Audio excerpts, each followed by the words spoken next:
अस्सलाम वालेकुम नाज़रीन, मैं हूं आपका मेज़बान मुबीन रशीद और आज एक बार फिर हम बात करेंगे अमेरिका के विज़िट वीज़े के हवाले से। और विज़िट वीज़ा जिन लोगों का अमेरिका का लगा हुआ है, वो किस तरह इस मौके से फ़ायदा उठा के मुकम्मल तौर पर अमेरिका में सेटल हो सकते हैं, ग्रीन कार्ड ले सकते हैं और अमेरिका का पासपोर्ट ले सकते हैं।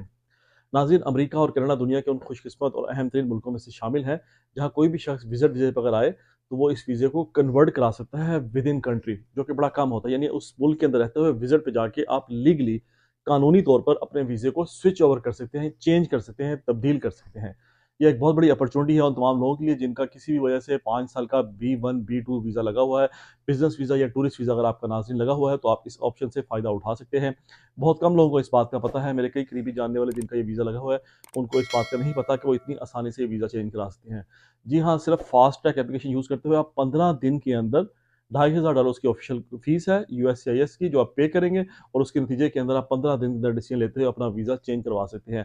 ई2 वीज़ा भी है और उसके अलावा F1 वीज़ा, ये दोनों वीज़ों की ऑप्शन मौजूद है, जिसके नतीजे के अंदर अपना वीज़ा चेंज करवा सकते हैं। और ये एक बहुत बड़ी ऑप्शन है उन तमाम लोगों के लिए जो परमानेंटली यूएस से आके सेटल होना चाहते हैं, अमेरिका का पासपोर्ट लेना चाहते हैं और आजकल पाकिस्तान के हालात की वजह से परेशान हैं। क्योंकि पिछले कुछ अर्से मुझे बहुत ज़्यादा ऐसी क्वेरीज़ आ रही थी, जो लोग पाकिस्तान से निकलना चाहते हैं, वो वीज़ा लगवाना चाहते हैं।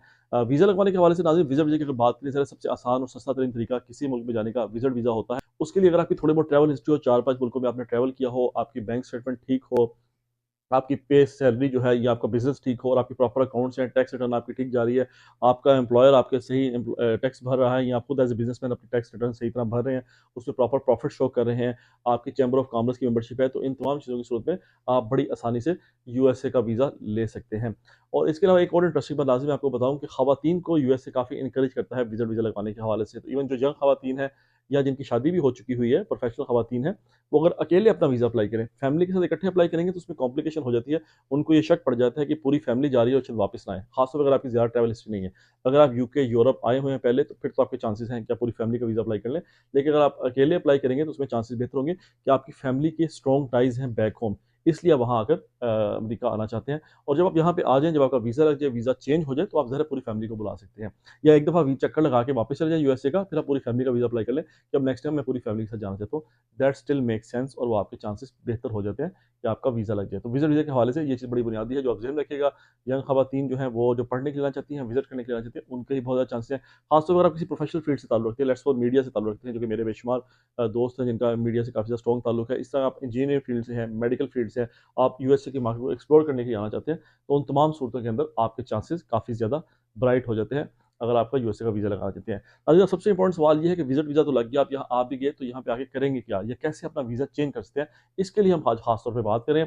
और इसमें नाज़रीन, सबसे दिलचस्प बात और अहम बात मैं आपको बताना चाहता हूँ कि ई2 वीज़ा एक सबसे बेस्ट कैटेगरी है, जिसमें यहाँ आप वीज़ा चेंज कर सकते हैं। नाज़रीन, दिलचस्प बात ये है कि जब आप पाकिस्तान से अप्लाई करते हैं, किसी भी दुनिया के मुल्क से, दुबई, सऊदी अरब से अपना वीज़ा अप्लाई करते हैं, तो उसको आप लोकल कॉन्सुलेट के अंदर अपनी एप्लीकेशन सबमिट करवाते हैं। आपका डिसीजन लोकल कॉन्सुलेट करता है वहाँ पे, एम्बेसी करती है, जो कि बिल्कुल डिफरेंट प्रोसेस है।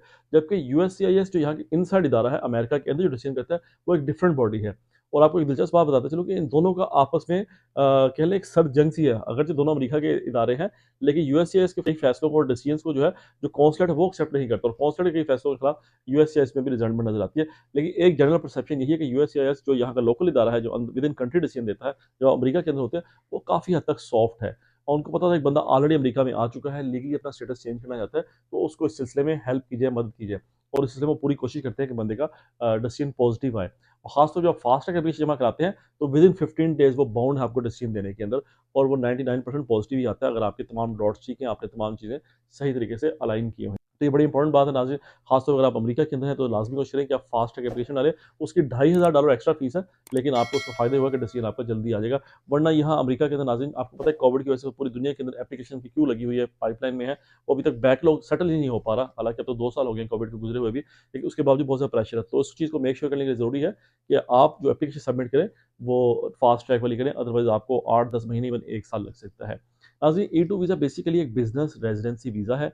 अगर आप अमेरिका के अंदर से E2 वीज़ा अप्लाई करते हैं, यूएससीआईएस आपके हक में डिसीजन देता है, तो उसकी एक इंटरेस्टिंग बात ये है कि अमेरिका से आप बाहर नहीं जा सकते 2 साल के लिए।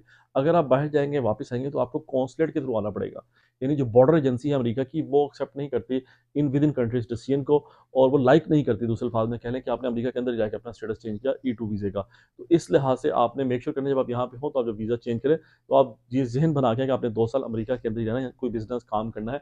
आप खुद तो बिज़नेस ही कर सकते हैं, लेकिन आपको ऐसी सर्विसेज़ दे सकते हैं जिसमें आप बिज़नेस प्लस जॉब इकट्ठे कर रहे हैं और अपनी कंपनी के थ्रू आप इनवॉइस जनरेट कर रहे हैं। और जो आपका स्पाउस है, लेट्स सपोज़ आप खातून है और आपका हस्बैंड जो है उसको फुल टाइम काम अलाउ होगा, या आप हस्बैंड है मेन एप्लीकेंट है तो उसकी स्पाउस जो वाइफ है उसको फुल टाइम काम अलाउ होगा, वो कहीं पे भी काम कर सकती है। इसी तरह जो आपके बच्चे लेस दैन 21 ईयर्स है वो भी तमाम आपके डिपेंडेंट के तौर पर आएँगे। तो लेट्स सपोज़ आपके 18, 19 साल, 16 साल के बच्चे हैं, वो भी ज़रा काम कर सकते हैं, और 20-21 साल के तो यकीनन बच्चे आपको पता है पूरी दुनिया में काम करते हैं, तो वो भी आपके लिए बड़ी सपोर्ट बन सकते हैं, आपको हेल्प कर सकते हैं, आपके ग्रो करने के हवाले से, और आप एक अच्छी फैमिली लाइफ गुज़ार सकते हैं। नाज़रीन, सबसे अमेरिका में तो दिलचस्प और अच्छी बात ये है कि यहाँ कोई भी बंदा बड़ी अच्छी सैलरी अर्न कर सकता है। मैं यहाँ बेशुमार लोगों को मिला हूँ, इवन इल्लीगल लोगों को मिला हूँ। एक मोहतात अंदाज़े के मुताबिक अमेरिका में 70 से 80 लाख लोग इल्लीगल रह रहे हैं। क्योंकि इतनी बड़ी ये स्टेट्स हैं, 50 स्टेट्स, ये 50 मुल्क हैं, ख़त्म ही नहीं होते। एक जगह से दूसरी जगह जाते हुए बाय ईयर आपको 7 घंटे लग जाते हैं। यानी इतना बड़ा मुल्क है अमेरिका, तो इसलिए यहाँ बेशुमार इल्लीगल लोग हैं, उनकी खपत है, यहाँ कोई इतनी सख्ती नहीं है, पकड़ते नहीं हैं। अभी बेशुमार लोग मेक्सिको बॉर्डर के ज़रिए अमेरिका में आ रहे हैं, और अमेरिका की गवर्नमेंट उसमें बिल्कुल सख्ती नहीं कर रही। स्पेशली जो बाइडेन की जब से हुकूमत आई है, उन्होंने बड़ा फ्लेक्सिबल रखा हुआ है। आपको पता है अगले साल इलेक्शन ईयर है 2024 के अंदर, और इसी वजह से काफ़ी ज़्यादा यहाँ पे लोग बड़ी तादाद में आ रहे हैं। मेक्सिको बॉर्डर जो है वो टेक्सास के साथ लगता है, टेक्सास स्टेट सा, और कैलिफोर्निया स्टेट सा। और टेक्सास में इस टाइम हिस्पैनिक, मेक्सिको, जो तमाम लोग हैं, बड़ी तादाद में आ रहे हैं। उनका बॉर्डर यूज़ करते हुए बड़ी आसानी से असाइलम क्लेम करते हैं, और वो यहाँ पर आके सेटल हो जाते हैं। 3, 4, $5,000 उनकी कॉस्ट आती है। यहाँ से लोग जाके अपने लीगल स्टेटस वहाँ से करवा लेते हैं बॉर्डर के थ्रू, और उनको एक टेम्परेरी वर्क परमिट मिल जाता है, और उसके बाद वो दूसरे तरीकों से यहाँ पे सेटल हो जाते हैं। उस पे हम फिर मज़ीद कभी बात करेंगे। लेकिन इस टाइम जो हम बुनियादी बात कर रहे हैं वो E2 वीज़े के हवाले से, कि आपको full time family work allow होगा, विद इन कंट्री आप रह सकते हैं। इस 2 साल के वीज़े के दौरान नाज़रीन दिलचस्प बात ये है कि ग्रीन कार्ड पे कैसे कन्वर्ट होगा, इस पे हम आपको बता रहे हैं कि 2 साल के दौरान आप कोई भी लेबर असेसमेंट करवा सकते हैं अपनी, किसी भी एम्प्लॉयर से बात करें कि मुझे जॉब चाहिए, आपके स्पाउस को चूँकि वर्क अलाउ है, उसका वीज़ा बआसानी स्विच हो सकता है। पहले वो एक लेबर असेसमेंट करवाते हैं, उसका एक पूरा तरीक़ेकार है, 6 महीने उसमें लगते हैं, फिर 3 महीने आप एडवर्टाइज़मेंट करते हैं उसके तमाम वेबसाइट्स के ऊपर, उसके बाद अगेन तकरीबन 9 मंथ से 12 मंथ्स का प्रोसेस है, जो कि यहाँ की एम्बेसी लेती है, और वो आपको अप्रूवल कर देती है। जैसे ही आपकी अप्रूवल आती है, उसके बाद आप फौरी तौर पे ग्रीन कार्ड के लिए अप्लाई करने के लिए एलिजिबल हो जाते हैं, और इसकी वजह से आपका काम बड़ा आसान होता है। और जैसे ग्रीन कार्ड आपको मिल जाए, आपके इल्म में है, उसके बाद 36 मंथ तक आपने कंटिन्यूअसली अमेरिका के अंदर रहना है, and then you are eligible to apply for the passport. और अगर आपने आना-जाना भी रखना है ग्रीन कार्ड के बाद, तो आप आसानी से आ जा सकते हैं। लेकिन उसके नतीजे के अंदर ये है कि आपने 5 सालों के अंदर, यानी 60 महीनों के अंदर कम से कम 36 मंथ यहाँ पे रहना है। Still you will be eligible to apply for passport America का। और आमतौर जैसे ग्रीन कार्ड आपका टाइम पूरा हो जाता है, 6 मंथ के अंदर आपका डिसीजन आता है, और आपको पासपोर्ट मिल जाता है।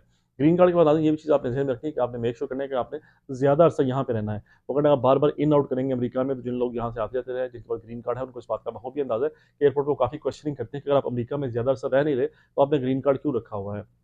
सो इसलिए ग्रीन कार्ड वाला टाइम भी आपका ज़रा इंपॉर्टेंट और क्रिटिकल होता है। एटलीस्ट साल में आपने कोशिश करनी है कि 6 महीने आप यहाँ पे रहें। अगर आप कम रहेंगे तो फिर वो आपसे सवाल करते हैं और आपका ग्रीन कार्ड कैंसल भी कर सकते हैं। तो ये है तमाम लवाज़मात, अगर आप इनका ख़्याल रखें, E2 वीज़े को यूज़ करते हुए जाएँ, और इस रूट के थ्रू आप आना चाहें यूएसए में, तो आप बेहतरीन से सेटल हो सकते हैं।